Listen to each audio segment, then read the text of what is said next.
Where did your interest in journalism come from? I think it was probably a combination of a teacher at my primary school in Bournemouth who got us as a class, I think I was about 9 years old, to produce a class newspaper, Hillview Primary School in Bournemouth.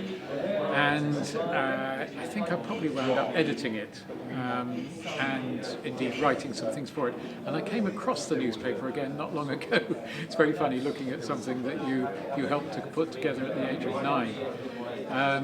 But I remember to this day how much fun it was doing that in that primary school classroom. It was, and I think I probably thought from that day it would be wonderful to do this for a job one day. And another reason was that I had an uncle, Ian Wooldridge, sports writer, the Daily Mail for many years and other newspapers, particularly remembered for his cricket writing, but then broadened it out to cover many other sports and for so many years a columnist for the Daily Mail. And I remember him always telling me, I mean it was obvious anyway, from the life that he led, what a brilliant job it was, and he said, I can't really believe it, but you get paid for doing this as well.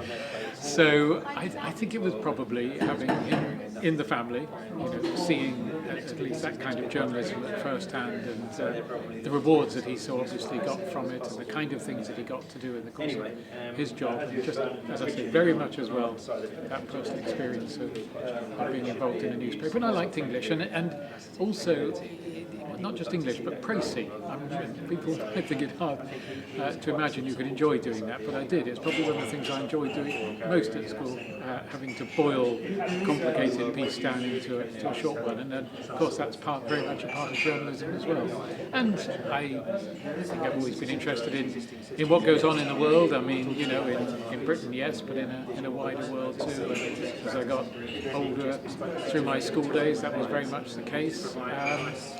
And I guess I thought it would also be very interesting to do my bit as a journalist, in trying to make sense of the world and to see the world. I mean, I don't think there's any reason not to be honest about the kind of self-interest in doing the job as well, the opportunities for travel. All of that together, I think. So as time went on and I got closer to leaving grammar school in Bournemouth, I thought that would be a great job to try and get, but it didn't prove that easy.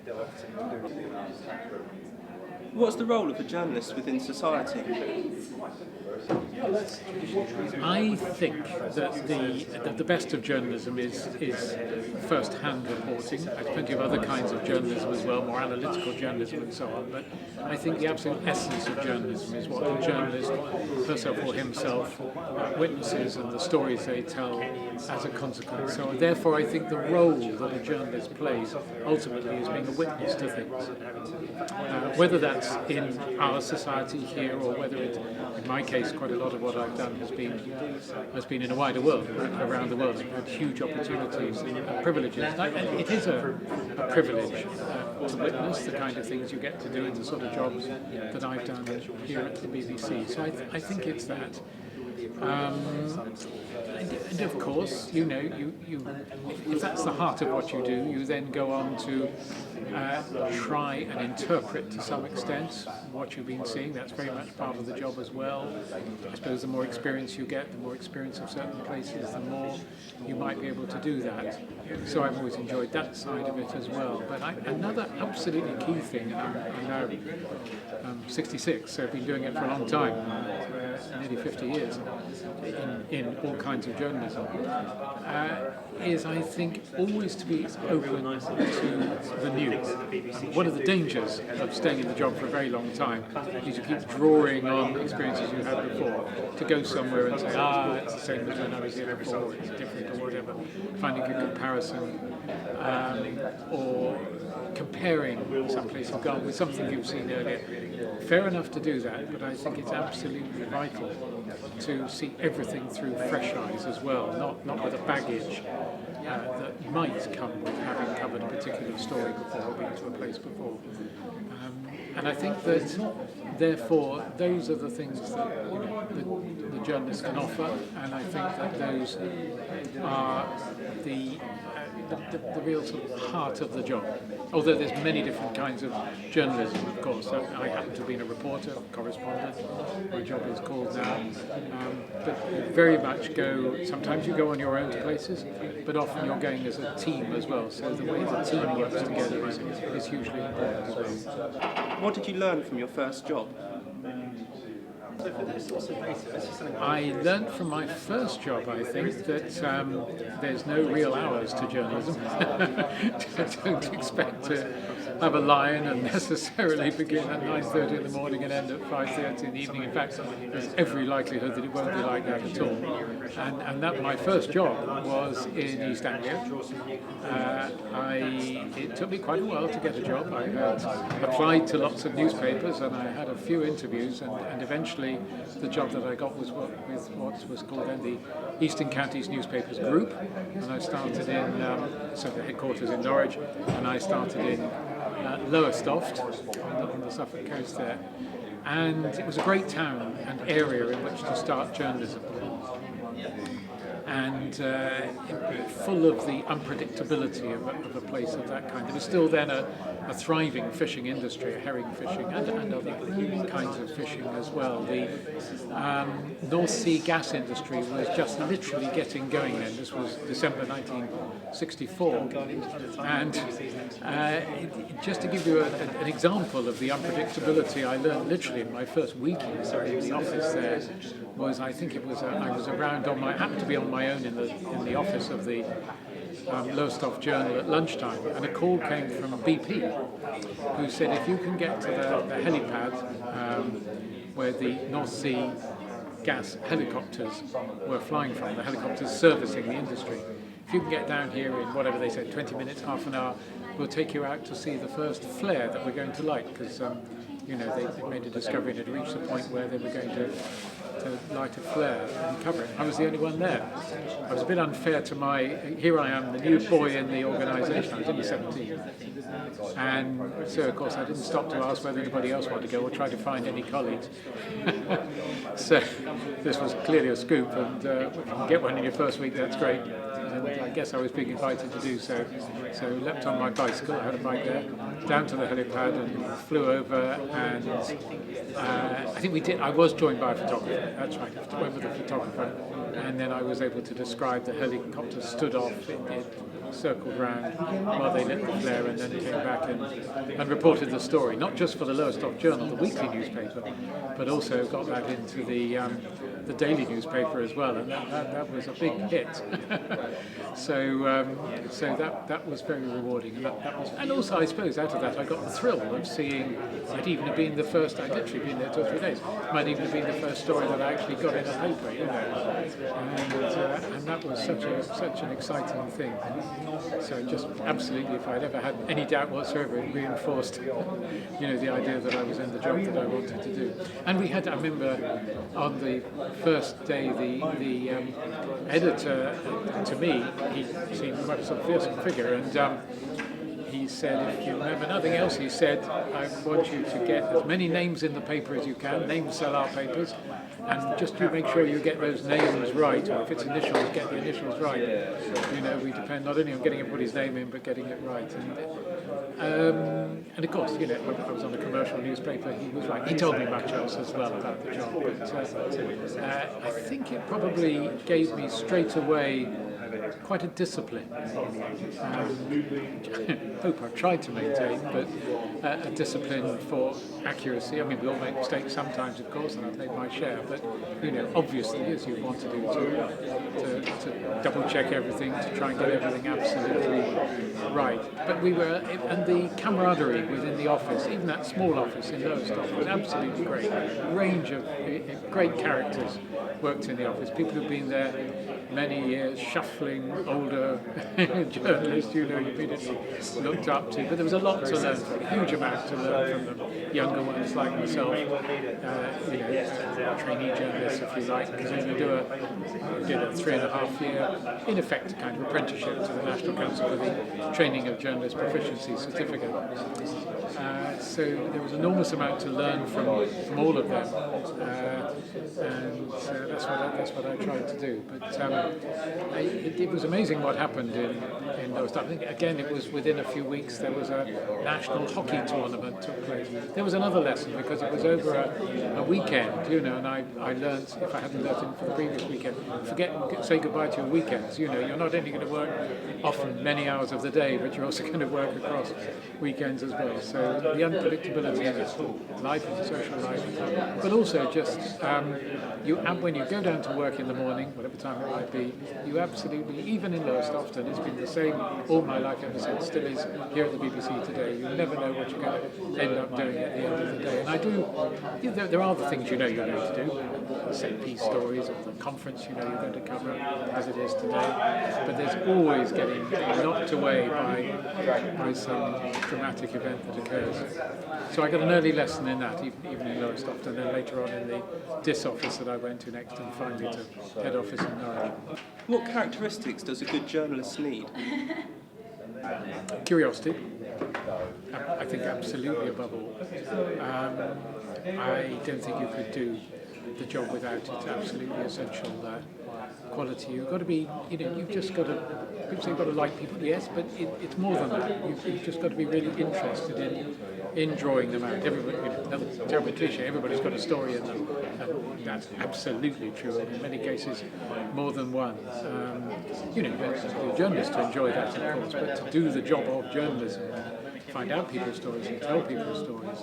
I think that curiosity is essential. Curiosity about the world, whether it's the world immediately around you, if that's your beat, if that's where your job is, or whether you, as a world affairs correspondent, whether you are literally, covering stories across the world. So I think that probably is number one, and because I think a lot of the rest you can learn. I think you develop ways of actually doing your trade, of the writing for journalism. I mean, you've got to enjoy writing, I think, or in our case, broadcasting. Clearly you've got to have, you hope it becomes something of a talent for it, but that comes from, and watch and listen to what other people do. Learn an awful lot from your own colleagues and from the wider world of journalism. Not to copy it, and you have your own view on what's good and what's bad, but you need to be aware. And that awareness, not only in the practice of journalism, but of course be well read, and I don't just mean, read the news, read the feature articles, read the papers, watch the broadcasting, online of course these days, you've got to have a thirst, so the curiosity, the thirst for information, you get stories, there's things you want to develop, stories perhaps that have started in some other way, but you've seen another angle you can take on it, so that reading books, very important. I know I don't do enough of it. I've got plenty of books on the shelf that sadly I've only ever read, a few pages of. But it's important to do that, to be as well read as you can be within the time available to you. So, and that's all part of the curiosity that I think I'm talking about. I do think if I had to single one thing out, it's that. What, if any, compromises have you had to make when you've had limited access or been attached to the military? You do sometimes have to make compromises. They're usually compromises resulting from limitations on time. Whenever you go really on any story, if you had all the time in the world, you'd have a chance to find out more than you so often have in reality. Sometimes we're having to do stories incredibly quickly, as you'll know. You might literally have a few minutes before you have to go on air and talk about something in this building, the BBC. When the Pope resigned, I was in that, my desk is just behind us here, And it was one of the most, it wasn't so long ago, of course, and it was one of the most astonishing moments of our life. Popes don't resign. You know, a Pope hadn't resigned until those months ago for hundreds of years. And I was just, happened to, we have the wire services coming up, and I just saw come up on one of the wires, Pope resigns, and then it just quoted ANSA, the Italian news agency. Can this be true? You know, so dashed across, told my colleagues, alerted the news editor in our unit here, and we obviously went to check it out most immediately with our colleague in Rome, but very soon it was rolling and it was obvious that it was true. Well, as a former religious affairs correspondent, I, in particular, had to be on the air, particularly on the BBC News channel, being on the air around the clock, and on BBC World, the same thing, but for the rest of the world, talking about that, the significance of that, the history of it. So that called for an incredibly quick recollection of, what the Pope's story and what this might be about, what might have led him to resign, and so on. So the limitation of time can be absolutely acute before you have to go and do something. But that matters. Your question was also about compromise. So it's a compromise in that you don't have time to find out all you want to find out. So you suddenly have to be as quick thinking as you can. And I think always be honest about how much you know. You be careful about whether you say something with authority, you absolutely know it to be true, or if I think I recall that, I think I remember, So in your compromise, I think you have to be honest as well. And your question was specifically about compromise resulting from issues of access or being embedded with somebody. Yes, that of course is another reason why you might, if you're going to do a story where you haven't been able to get to all the places you wanted to get to be able to fully research the story and to tell the story, then you say that. You are honest. You say, on the basis of what I've seen, on the basis of the people I've spoken to, this is what I can tell you. So you come back to what we were talking about at the beginning, the first-hand nature of journalism. The best journalism is first-hand witness. You speak to what you can witness, and even if it's been limited, even if you are with one particular party, whether it's the military or perhaps an NGO, or you might be with a government, whoever you might be travelling with is your prism for getting to the story. Say that, and say, I haven't been able to see this, I haven't been able to get to this or that, but from what I have seen, this is what I can tell you. It doesn't mean that it's not worth doing the story. It may be the only way that you can get somewhere else, particularly, we mentioned the military, of course, particularly when there's a conflict on. There may be other ways you can get to it, and should do, to complement what you've seen on being embedded with the military. But embeds, call them that for short, are well worth doing anyway, even if they offer you a relatively limited view. Often there's a very strong story to tell in terms of how the soldiers that you're with perceive the job they're doing and what they've seen. You can get remarkable stories from them and how it's affected them. I've done quite a bit of embedded journalism in Iraq in particular, one or two other places. So that becomes very much part of the story as well. There's what you see, and there's how it appears to affect the soldiers. And what ethical and moral considerations should a journalist have? A lot of ethical considerations. I'm not sure whether you're sort of seeing a distinction so much between ethical and moral, but let's just take the ethical first. There are, of course, ethics that surround everything we do. Have we, and particularly in the BBC, the values of the BBC require us to be impartial, require us to be independent, require us to be fair. So every single story you do, and go out to do, whether it's here in London or whether it's wider afield, those ethics, however consciously you're drawing on them, should be a part of how you approach a story. And then when you come back or out on the road, when you put it together, how you actually tell that story.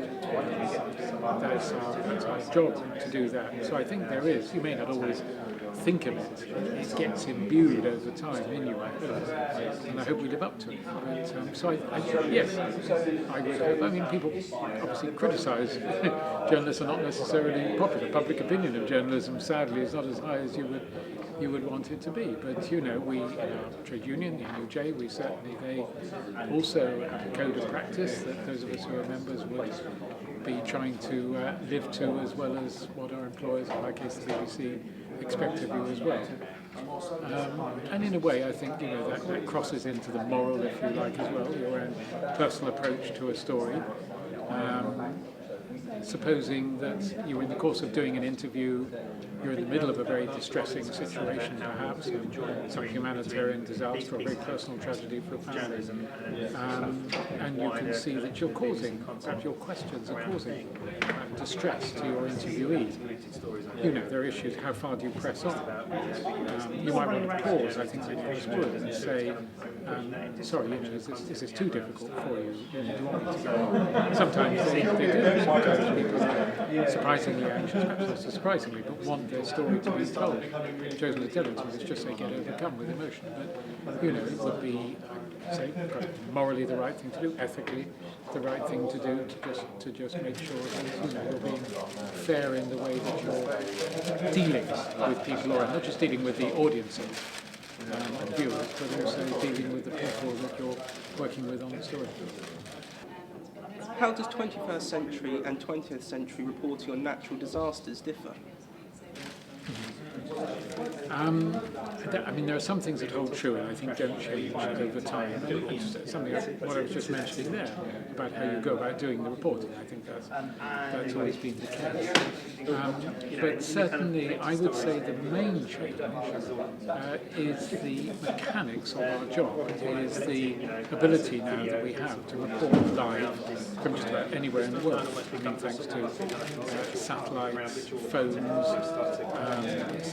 send out pictures by satellite and other means from just about anywhere. Now that simply wasn't the case when I started. The first major disaster that I reported was, the first really big one was the Ethiopian famine in the late 1980s.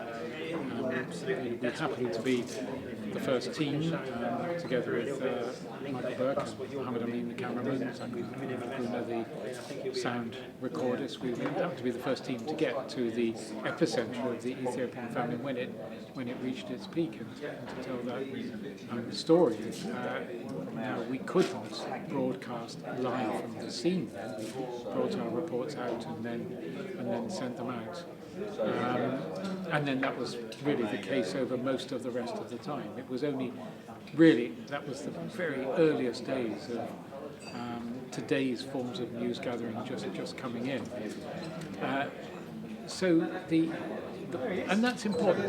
The fact that you have that quite different means you're not, usually now, you're not going to gather the story, then come out, and it may be some days later before it's heard or seen, but the fact that it's live instantly has an effect, because there's a great pressure on you very often, particularly in an organisation like the BBC with so many different news networks, a great pressure on you to start filing immediately.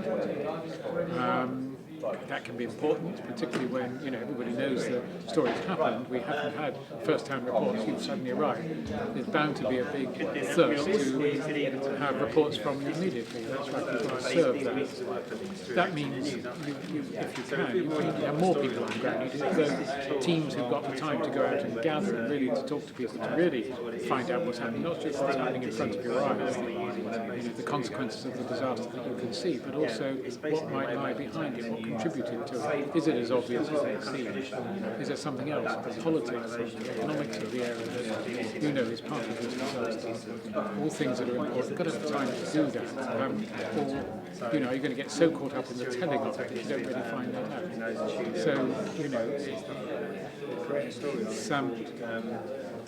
before, you had more time perhaps to go and gather all that information before you started broadcasting. So that, in fact, is important, but that can affect some perceptions of the story as well, the way that it is told. You've got to make time with today's more instant journalism that we can actually practice more instantly all around the world, or absolutely anywhere, the furthest corners of the earth, with the satellite equipment. or using the internet in places where you've got access to that. It's a remarkable change. And more the miniaturization of equipment as well. We can take today's call it flyaway satellite equipment. We can take dishes with us now and set up and give a really quality broadcasting very quickly from all over the place in ways, again, unimaginable before. So we have to make sure that we use those tools in a way that don't get in the way of the full understanding of the story that we really always explore. Disasters in particular. Many disasters are not simply what they see and what you see in front of your eyes. What aspects of journalism are timeless? So it's sort of, what is it, it kind of forces you down the route. The timelessness is what, again, to go back to what we were saying, what is at the heart of the story, the essence of the story. People's stories, told since time immemorial, and they are the best, aren't they? They're usually the best way of illustrating issues as well. We might think that a really big economic issue or something like that needs a lot of facts and figures, and it may do. Facts and figures may be important, but very often the only way to really, for most of us to understand the story, is for the impact that, say, a big economic crisis, an issue of debt, or whatever it might be, the way it impacts on individuals, on families, on towns, on villages. So again, that is told through people's stories, isn't it? So I would argue that the heart of what we do is something that is absolutely timeless. If we get too and graphics, for example, we very often use now to tell our stories on television and online. Wonderful graphics are a wonderful tool. They can bring great clarity to the facts and figures, the different ways, the wizzy ways that they have around this building, helping us tell our stories.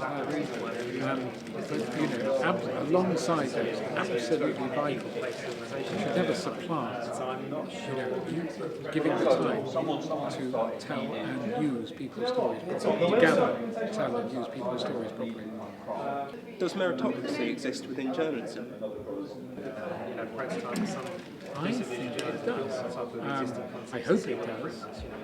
And I think it does. Now, whether everybody's got a fair chance, whether anybody is still at a disadvantage because of anything in their background, I wonder how much. It's the person who's affected by that would be the best judge, rather than me. But I didn't, for example, go to university.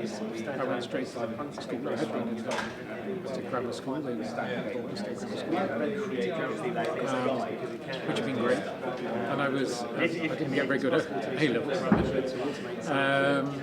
but also I was just extremely keen to get on into a job, and I was very keen to get on into this job specifically. I was telling you how the enthusiasm for journalism had developed, and I wanted to get on and do it if I could get a job. And I was lucky enough. It took a few weeks through all that process of trying to get interviews, but I did.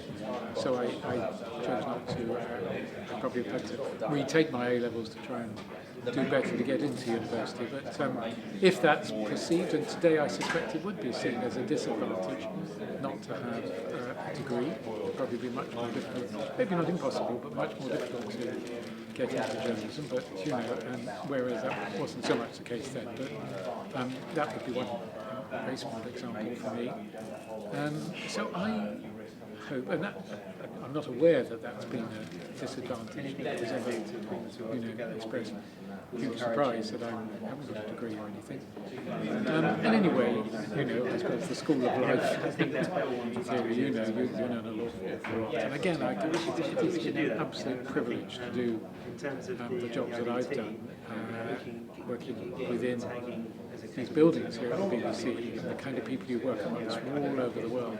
It's fantastic, particularly those who work in language services from around the world. It's an absolute melting pot of people and ideas and experience, which is almost unequal. It's incredible. But also, because I've been a correspondent based abroad for quite a long, and at other times, going abroad or being sent abroad, that's been a wealth of first-hand experience different cultures, different societies. And even before going into journalism, not before going into journalism, but before working for the BBC, I did a year and a half in Uganda with VSO. As a journalist working for the cooperatives there, which were mostly sort of farming and trading cooperatives, information work, that again, I mean, that opened my eyes in every possible way, as people often say, of that kind of experience that I voluntary service overseas. And I suspect that played into my being lucky enough to get a job here at the BBC. Fresh experience for everybody. So that, layers of that, I guess, built up. But I certainly hope it's the case that it is a meritocracy, and it's not something else that gives people an advantage. And in terms of the kind of What are your thoughts on any relationship between religion and conflict? That there is. The first thought is that there is it's a very good question, because there is a very clear relationship, and I think it works both ways. We know that, often it's seen that religion is stoking conflict in various parts of the world. In reality, it's very often an abuse of religion, or bad religion, where that is the case. Or a wrong interpretation of religion. Or it's not religion at all, it's actually politics, and people see it as religion. But we know that many of the conflicts that, particularly the case in recent years, around the world have got an element of, seen as an element of religion in them. But I've also seen religion being a power for good in helping to bring conflicts to an end. Very often religious think tanks and so on, or individuals who come from a religious background, working to mediate, working to bring people together, or going to witness, frontline witnesses in various places and so on, and bringing stories out. That's using religion positively in trying to bring conflicts to an end.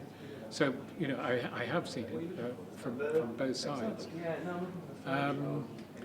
It's interesting for me also at another level. I think I mentioned earlier that I was the BBC's religious affairs correspondent for 6 years. But I've also been based in both Johannesburg and Nairobi, and that was 9-10 years altogether, covering a good deal of conflict, big humanitarian crises and so on. And then that was before being religious affairs correspondent, and after it I was South Asia correspondent. Again, South Asia, many conflicts. Some of my colleagues thought that move from Africa to be religious affairs correspondent, interesting, strange. But it wasn't strange for me, and I think that religion itself is hugely interesting and important subject to report, as I think most people would recognise, of course. But that for me there was a great continuity there of experience in reporting on the kind of issues that are so important in Africa, then again in religion globally, and then again in South Asia. In so many countries in those two regions that sandwich my job as religious affairs correspondent, religion is such a huge part of life, again, for good and ill. That to have done the job in the middle of religious affairs correspondent, trying to understand the perspectives of different religions, and of the part that religion plays in societies. It certainly helped me cover what might appear to be more secular issues. It helped me cover those as well in every way. And it's all fed into what I do today and for the past decade as world affairs correspondent as well. What do civil wars tell us about humanity? They most certainly tell us how appalling the events in civil wars can be, particularly when you've seen them. It's bad enough when you're watching them on the television or when you're listening to them on the radio or reading about them online. I hope, imagine, get a very clear sense of what gruesome things can happen in civil wars. But when you see it for yourself, when you go to stumble across the aftermath of some attack, it is, every time you do so, it is absolutely shocking. It's often affecting. We have a safety valve, being correspondents, being camera operators, whatever role we're there in. We have something of a safety valve. We have to tell that story. I always feel sorry for those who work day in, day out in situations of civil war, trying to bring help, aid workers and so on. I think it's extremely hard for them. So you can pretty much assume that it is often so much worse than you imagine it to be when you review so there is that. And when you interview people who've been caught up in conflict as well, just here, you can see the immense pain of it and the huge impact it has on lives. However, I think it's in civil conflicts that I've almost seen some of the most remarkable things that I've seen in my time as a journalist. And let me just cite one story from the civil war in Mozambique back in the 1980s between Renamo and Frelimo going on to be the governor there. That again was a very, very brutal, very, very bitter, long-running civil war. One day I was on my own going around an extremely ancient Dakota DC-3 aircraft, I think. Built in 1947, so one of the very earliest, which was doing food drops for the World Food Programme into places that were thoroughly sort of beleaguered. No other way to reach them but for plane to land or just drop off food for people in these communities.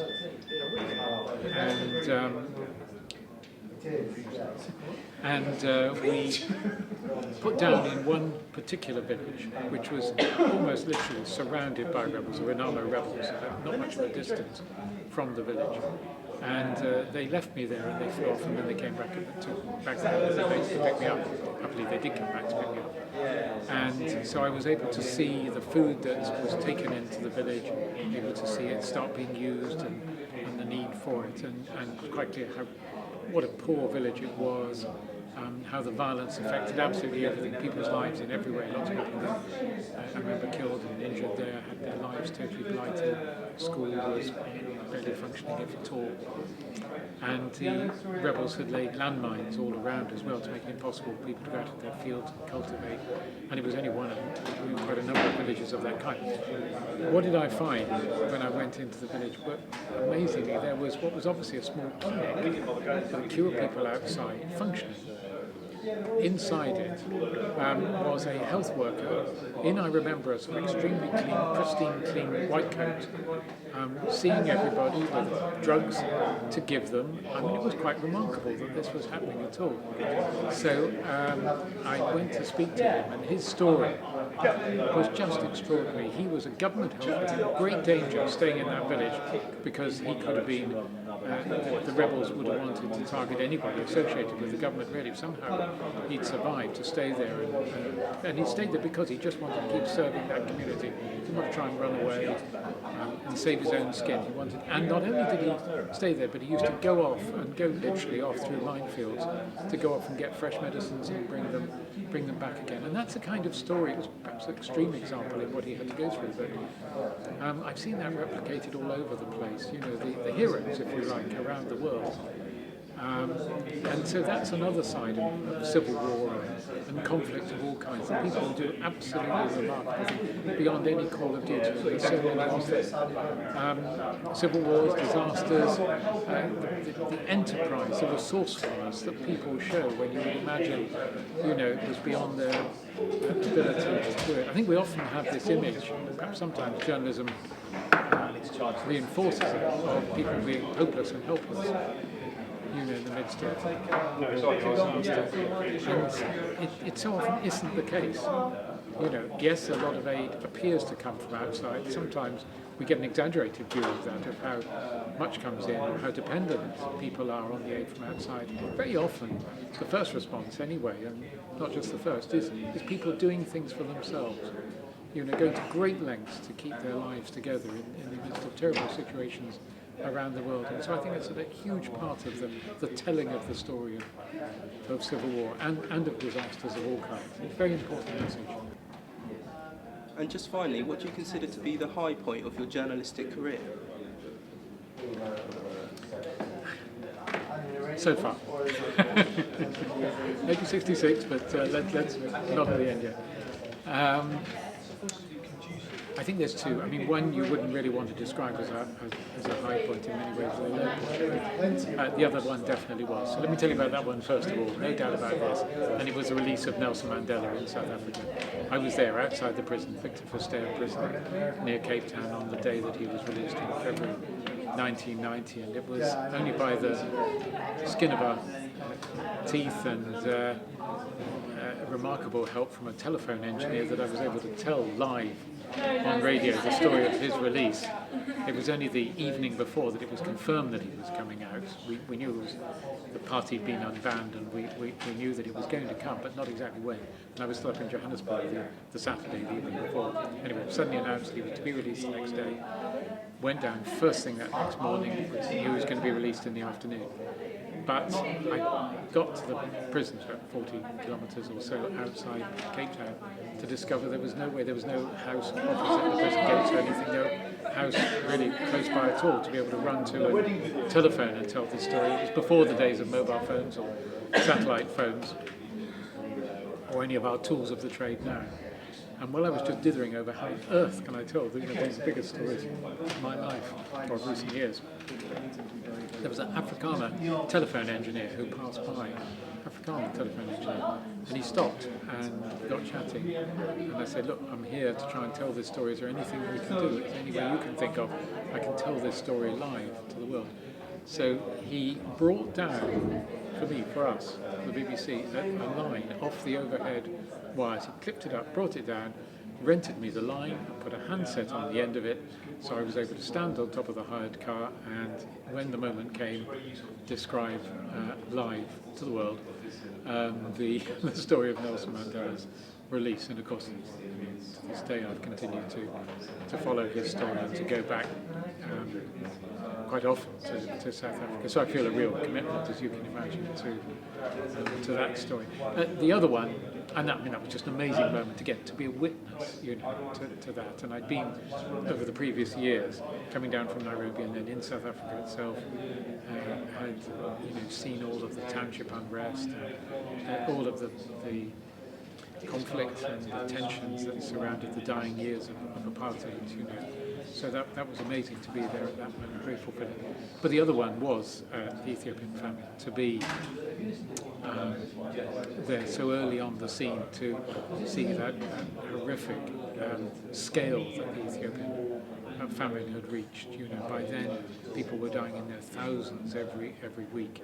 We'd sort of known about it, we'd been doing our best to report it from outside, but we only finally got access, extremely hard to get. The Ethiopian government at that time had trying to deny journalists access to that area, to finally get to see that, to witness that, to see in front of our eyes so many people dying in the Korum and Mekelle camps, particularly at that time, and to try to find the words to capture, to tell that story, is by no means a high point of my career, but if there's two things I'd pick out that will always be particularly memorable, it is those two events. But equally memorable would be all the amazing individuals that I met. I mentioned just a moment ago the medic working in Mozambique, but there's so many stories like that, many of them in Africa, but by no means only in Africa, right across the world, in the Middle East and Asia too. So everyone, in a way, just to meet people, often in situations, very difficult situations, very often situations of great poverty and so on, trying to overcome life against all the odds, making programs about such situations and such people. I've made quite a lot of documentaries as well, where you have a chance to get more in depth behind the stories. That's again hugely rewarding. Those are all of them high points really. There have been so many over the years.